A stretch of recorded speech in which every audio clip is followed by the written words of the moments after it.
Hello everyone, my name is Nirmal. आप देख रहे हो एमबी ज्ञान। एंड आज की वीडियो में हम बात करने वाले हैं एमबी ज्ञान चैनल के ऊपर इंग्लिश शुरू करने के बारे में।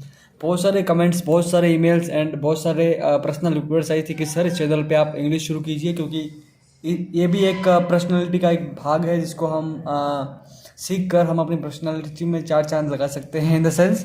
सो हमने काफ़ी डिस्कशंस के बाद रघुवीर सर के साथ मिलकर डिस्कशन किया कि क्यों ना हम हमारे चैनल पे इंग्लिश शुरू करें।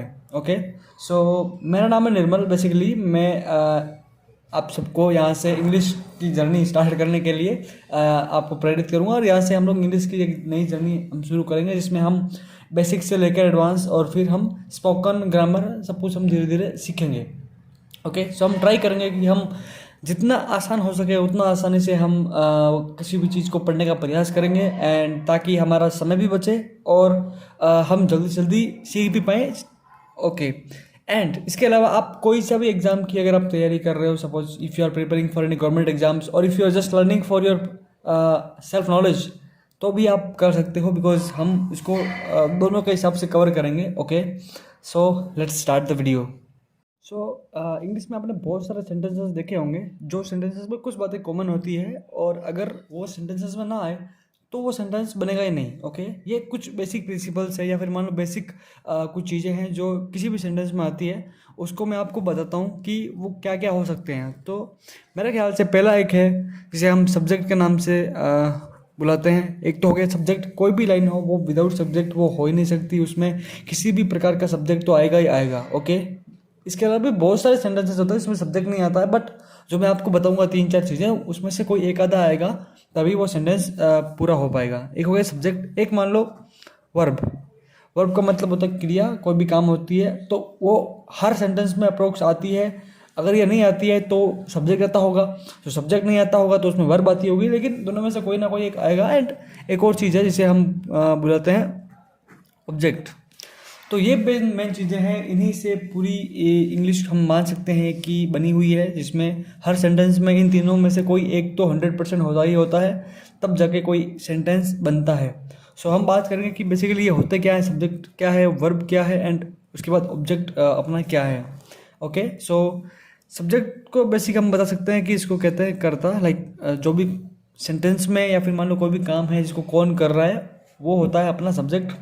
और वर्ब का मतलब होता है अपनी क्रिया हिंदी के अंदर, कि हम जैसे कोई भी काम है, जैसे मान लो खेलना हुआ, मान लो पढ़ना हुआ, मान लो कूदना हुआ, मान लो बोलना हुआ, तो ये सब क्रिया के अंदर आते हैं। और ऑब्जेक्ट का मतलब हो गया कि भाई वो कर क्या रहा है बेसिकली। जैसे मान लो खेल रहा है तो क्या खेल रहा है, तो भाई का मान लो क्रिकेट खेल रहा है तो वो अपना ऑब्जेक्ट हो गया। ओके, सो हम इन तीनों को एक अच्छे से समझेंगे ताकि हमें काफ़ी कम समय में अच्छी चीज़ें समझ आ पाएँ और मैक्सिमम से मैक्सिमम चीज़ें गेन कर पाएँ। ओके, सो पहले हम सब्जेक्ट से शुरू करेंगे एंड उसके बारे में हम डिटेल में जानेंगे कि सब्जेक्ट क्या है, सब्जेक्ट को हम कैसे पहचानें, सब्जेक्ट कितने टाइप के होते हैं वगैरह वगैरह। हम इसको फुल्ली डिटेल में स्टडी करेंगे। तो हम शुरू करते हैं सब्जेक्ट से। वैसे सब्जेक्ट की बहुत सारी मतलब परिभाषाएं होती है, सब्जेक्ट किसे कहते हैं, क्या है, कैसे होता है। हम कुछ जो बहुत ज़्यादा पॉपुलर है उनके बारे में डिस्कस करते हैं। तो उसमें से एक है कि ये वाक्य का वो भाग होता है जिससे हमें मालूम चलता है कि ये वाक्य किस बारे में है। ओके, हम उसको लिख के एक बार चेक कर लेते हैं कि वाक्य का वह भाग जो यह बताता है कि जो अपना सेंटेंस है, वाक्य है, वो किस बारे में है। ओके, तो इससे हम कैसे समझ सकते हैं, जैसे मान लो कि राम, एग्जाम्पल के तौर पे राम खेलता है, तो ये सेंटेंस किसके बारे में है, बेसिकली बात किसके बारे में हो रही है, तो बात है वो राम के बारे में हो रही है। तो यहाँ पे हमारा जो राम है वो यहाँ पे सब्जेक्ट है। ओके, इसके अलावा एक और पॉपुलर जो परिभाषा है वो है ये है कि मतलब कि the part of the sentence, English में देखें तो the part of the sentence which leads to the verb is called subject. मतलब कि ऐसा कोई भी वाक्य का भाग जो क्रिया से जस्ट पहले आता है, वर्ब से जस्ट पहले आता है और उस क्रिया को अंजाम देता है। जैसे उसके भी एग्जाम्पल हम देख रहे हैं। जैसे मान लो कि ही इज़ ए प्लेयर, ठीक है। इसमें क्या है कि एक वर्ब नहीं है, तो हम एक वर्ब वाला सेंटेंस बोलते हैं कि जैसे ही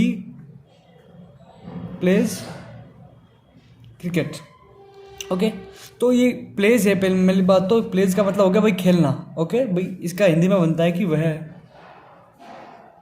क्रिकेट खेलता है। तो भाई जो मेन आदमी है वो कौन है, इसमें कौन खेल रहा है या कौन खेल रही है, वो क्या है भाई।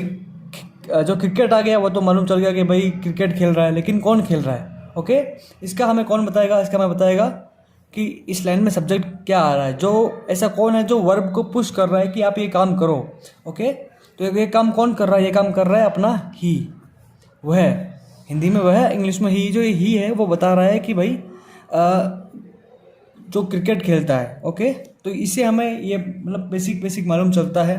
ये कोई इतना बड़ा जैसे ये चीज़ नहीं है, लेकिन जस्ट हमें ये अंडरस्टैंड करना है कि हम इसको कैसे देख सकते हैं कि वो सब्जेक्ट को हम मतलब कि कैसे माने कि लाइन में कौन सा सब्जेक्ट है और कौन सा सब्जेक्ट नहीं है।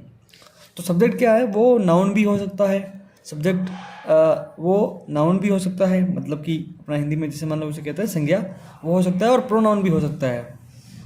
जैसे इसे हम हिंदी में कहते हैं सर्वनाम, ओके। सो हम एक और चीज़ देख लेते हैं कि नाउन में कैसे हो सकता है। जैसे कोई लाइन है वो स्टार्ट हो रही है राम से, तो राम, उसमें राम भी सब्जेक्ट हो सकता है। कोई मान लो स्टार्ट हो रही है बॉय से, तो बॉय भी सब्जेक्ट हो सकता है। कोई मान लो स्टार्ट हो रही है टीम से, तो टीम भी हो सकता है। कोई मान लो हो रहा है गवर्नमेंट से, तो वो भी हो सकता है। कोई मान लो कोई प्रोडक्ट से हो रही है, गन से हो रहा है गन, तो ये भी एक सब्जेक्ट हो सकता है क्योंकि ये नाउन है। उसके बाद प्रोनाउन मान लें तो मान लो ही आ गया उसमें, तो ये भी एक नाउन सब्जेक्ट है। उसके बाद शी आ गया, ये भी सब्जेक्ट है। उसके बाद इट आ गया, ये भी सब्जेक्ट है। दे आ गया, वी आ गया, और भी मान लो जैसे यू आ गया, तो ये सारे के सारे क्या है, एक सब्जेक्ट है, ओके। तो इसे हम एक बार फिर से देख लेते हैं कि सब्जेक्ट वो होता है जो किसी वाक्य का वह भाग है जो ये बताता है कि वाक्य किस बारे में है। इसकी एक और परिभाषा देखते हैं कि the part of the sentence which leads to the verb is called subject. जैसे ही इज प्लेइंग क्रिकेट या ही प्लेज क्रिकेट, तो वो प्ले कौन कर रहा है, तो वो प्ले ही कर रहा है, ओके। इसके बाद हमने ये भी जानना है कि सब्जेक्ट नाउन भी हो सकता है, सब्जेक्ट और प्रोनाउन भी हो सकता है। इन दोनों के अलावा कोई नहीं होगा, मेनली जो नाउन और प्रोनाउन है वही ये हो सकते हैं। नेक्स्ट हम यहाँ पे जानेंगे कि सब्जेक्ट के टाइप क्या है और कितने टाइप का हमारा जो सब्जेक्ट है वो हो सकता है। तो अभी हम सीखेंगे कि सब्जेक्ट के टाइप कितने होते हैं, और हम ट्राई करेंगे कि आसान से आसान वर्ड्स में हम इसको ना अंडरस्टैंड कर पाएँ। तो इसका जो पहला टाइप होता है वो होता है सिंपल सब्जेक्ट, जिसमें सब्जेक्ट बिल्कुल ही सिंपल होता है। जिसे हम एक नाम से ही मान लो बता सकते हैं कि ये वाला सब्जेक्ट है। जैसे राम इज़ प्लेइंग, सपोज हम आगे रख देते हैं एग्जाम्पल, राम इज़ प्लेइंग करके, ओके। राम इज़ प्लेइंग, तो यहाँ पे सिंगल सब्जेक्ट है, यानी कि कौन है, सिंपल सा एकदम मालूम चल रहा है कि राम है, राम पूरे काम को कर रहा है, तो राम एक सब्जेक्ट हो गया। इसके अलावा मान लो हम कि जैसे ही इज ए डांसर, तो यहाँ पे एक सिंपल सा सब्जेक्ट है, वो हो गया ही, तो ही है वो यहाँ पे एक सब्जेक्ट है। इन दोनों की हिंदी में एक बार लिख देता हूँ कि इसका होगा राम खेल रहा है, और इसका हो जाएगा वह एक डांसर या फिर नर्तक है, ओके। तो ये हो गया सिंपल सा सब्जेक्ट। फिर इसका जो सेकंड टाइप है वो क्या हो सकता है, सेकंड टाइप हो सकता है कि कंप्लीट सब्जेक्ट, कंप्लीट सब्जेक्ट। इसको हम ऐसे देख सकते हैं कि जैसे कोई मान लो कि सब्जेक्ट है, उसको मॉडिफाई करने की जो ट्राई है वो की जाए। जैसे मान लो the wise boy called the police, बुद्धिमान लड़के ने पुलिस को बुलाया, ओके। उसको हम ऐसे देख लेते हैं कि बुद्धिमान या फिर समझदार लड़के ने पुलिस को बुलाया। तो इसमें काम किसने किया, इसमें पूरा काम किया समझदार लड़के ने। इसमें वो जो लड़का था वो क्या था, वो वाइज था, वो समझदार था। लेकिन ये पूरा मिलके एक सब्जेक्ट है, जिसके बाद एक वर्ब आई है, और जिसके बाद पूरा सेंटेंस आगे कंटिन्यू हुआ है। तो ये भी एक पूरा सब्जेक्ट का टाइप है, क्योंकि ये एक कंप्लीट सब्जेक्ट है कि सब्जेक्ट कैसा है, गरीब है, अमीर है, वाइज है कि क्या है। तो ये एक अपना सब्जेक्ट है। सब्जेक्ट सिंगल भी हो सकता है, राम के जैसे, ही के जैसे, और कंप्लीट भी हो सकता है द वाइज बॉय के जैसे, द पुअर मैन के जैसे, या फिर द वाइज बॉय के जैसे, ऐसा कुछ। इसका जो तीसरा टाइप है वो है कंपाउंड सब्जेक्ट। तो जो कंपाउंड सब्जेक्ट है वो कुछ इस प्रकार है कि इसमें दो या दो से ज़्यादा सब्जेक्ट होते हैं जो एक कंजक्शन के थ्रू कनेक्टेड होते हैं। जैसे इसे हम हिंदी में लिखेंगे, दो या दो से अधिक सब्जेक्ट्स जो कंजक्शन, इसे हम आगे की क्लासों में पढ़ेंगे कि जो कंजक्शन है वो क्या होता है, कंजक्शन के द्वारा जुड़े होते हैं। अब जैसे इसका एग्जांपल हम कैसे देखें, तो इसका एग्जांपल एक सिंपल सा पकड़ते हैं कि Ram and Shyam are going to market. तो भी जो राम है और श्याम है वो बाजार जा रहे हैं। ओके, तो राम और श्याम, यहाँ पे ये दो सब्जेक्ट हो गए। तो ये भी एक सब्जेक्ट है क्योंकि ये दो या दो से अधिक है, और ये कंजक्शन जैसे अपना एंड है वो कंजक्शन हो गया, तो एंड से ये दोनों क्या कनेक्टेड है, उसके बाद बाकी की जो लाइन है वो कंटिन्यू हो रही है। तो मेन अपना सब्जेक्ट क्या हुआ, राम और श्याम। इसके अलावा एक और देख सकते हैं अपन, जैसे मान लो Holi and Diwali are my favourite festivals. Okay, तो इसमें होली और जो दिवाली है ये दोनों मिलके क्या है, सब्जेक्ट है, क्योंकि ये दोनों अलग अलग सब्जेक्ट हो गए। होली भी एक सब्जेक्ट है, दिवाली भी एक सब्जेक्ट है, एंड ये दोनों कनेक्टेड किससे हो गए, एंड से, जो कि एंड है वो अपना यहाँ पे कंजक्शन है। आई थिंक ये थोड़ा सा क्लियर हुआ होगा। हम एक बार फिर से देख लेते हैं कि टाइप ऑफ सब्जेक्ट क्या है। तो एक हो गया सिंपल सब्जेक्ट, जिसमें ओनली सिंपल सा एक सब्जेक्ट रहता है, जिसमें जैसे राम हो गया, ही हो गया। दूसरा हो गया अपना कंप्लीट, जिसमें एक मॉडिफायर लगा होता है, जैसे कि भाई वाइज है कि भाई क्या है, वो उसको बता रहा है कि भाई ये वो है क्या असल में। तो वही कंप्लीट हो गया। उसके बाद कंपाउंड में क्या होगा, दो से अधिक जो सब्जेक्ट है वो एंड हो गया, ऐसे कुछ शब्द होते हैं, वो हम आगे कंजक्शन में पढ़ेंगे। उसके द्वारा एक दूसरे से क्या कनेक्टेड रहते हैं। तो ये हो गया बेसिकली 3 टाइप्स जो अपने सब्जेक्ट होते हैं उसके। तो इससे आगे हमारा एक क्वेश्चन आता है कि कोई भी लाइन में सब्जेक्ट कैसा है उसकी हम पहचान कैसे कर सकते हैं, या फिर उससे मान लो कि उसकी पहचान करने के क्या तरीके हैं, उसके बारे में हम जानेंगे।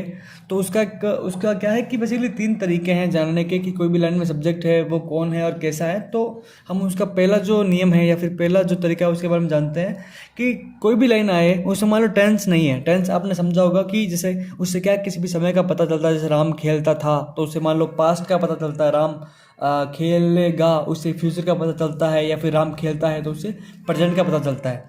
इसके अलावा भी कुछ ऐसा सेंटेंस होता है जिसमें क्या होता है कि क्रिया नहीं होती है, जैसे खेलना हुआ, ये सब नहीं होता है, सिंपल से सेंटेंस होता है। जैसे मान लो कि भाई मेरा भाई डॉक्टर है, मैं एक विद्यार्थी हूँ।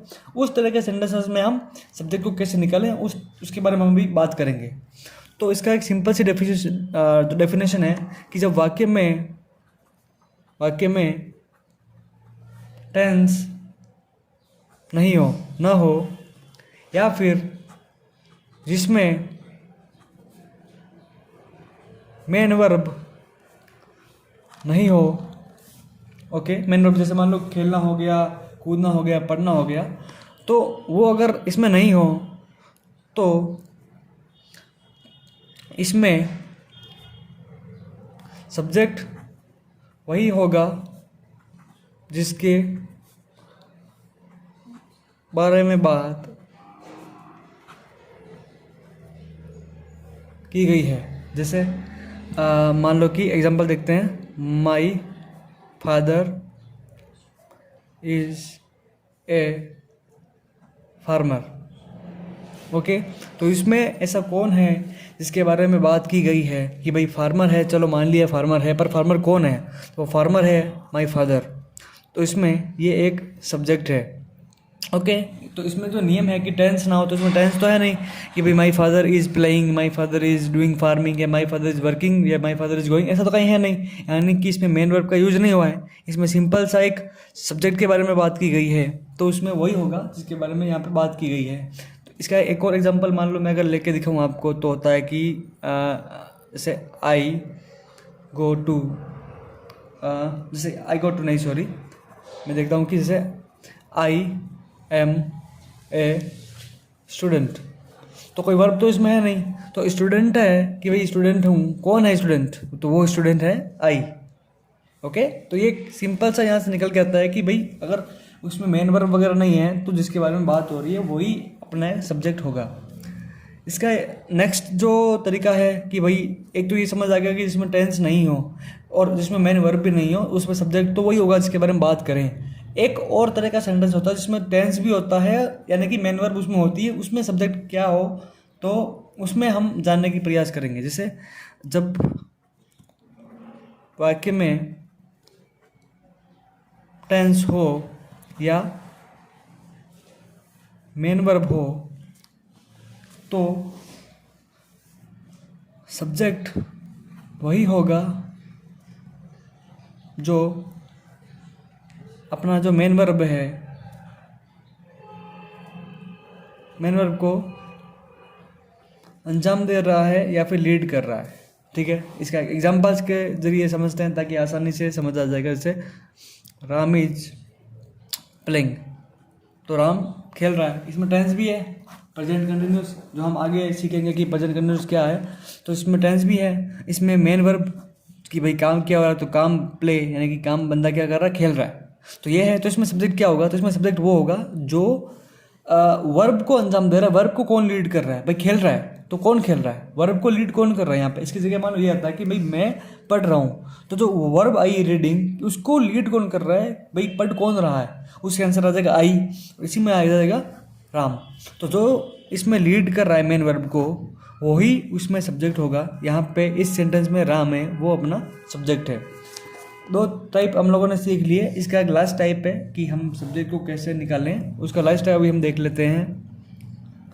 थर्ड टाइप, इसमें क्या होता है, मतलब कि सेंटेंस में क्या है, टेंस भी हो,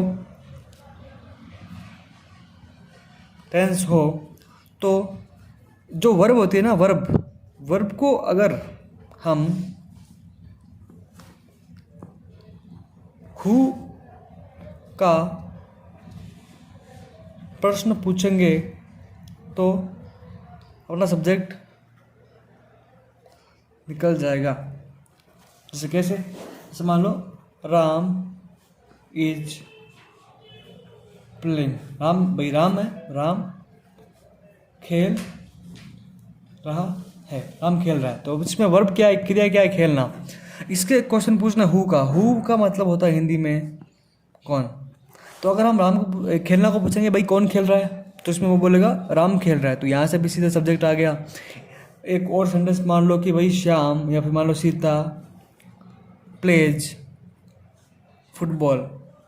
ओके, तो इसमें वर्ब क्या है, प्ले, तो भाई कौन खेल रहा है, इसको पूछते ही वर्ब अपना आप कह देगी कि भाई सीता खेल रही है। सो आई थिंक कि ये कुछ बेसिक्स थे जो हमने जाना है आज सब्जेक्ट के बारे में। हम आने वाली क्लासेस के अंदर हम वर्ब्स के बारे में भी जानेंगे, हम ऑब्जेक्ट्स के बारे में भी जानेंगे, और ये सब्जेक्ट वगैरह के क्या रोल है सेंटेंसेस में, कैसे ये पूरे सेंटेंस को चेंज कर सकते हैं, उसके बारे में भी हम पढ़ेंगे। So I think this class आपको समझ आई होगी, या फिर मान लो कि this class was amazing for you. So आप कमेंट में ज़रूर बता सकते हो कि like if you have any doubts, या फिर अगर आपको कोई सजेशन है, आपको कोई भी है, वो आप हमें ईमेल या फिर कमेंट सेक्शन में कर सकते हो। मैं या फिर रघुवीर sir will definitely reply you. So आज की क्लास को यहीं पे ख़त्म करते हैं, मिलते हैं नेक्स्ट वीडियो में, तब तक के लिए गुड बाय, जय हिंद।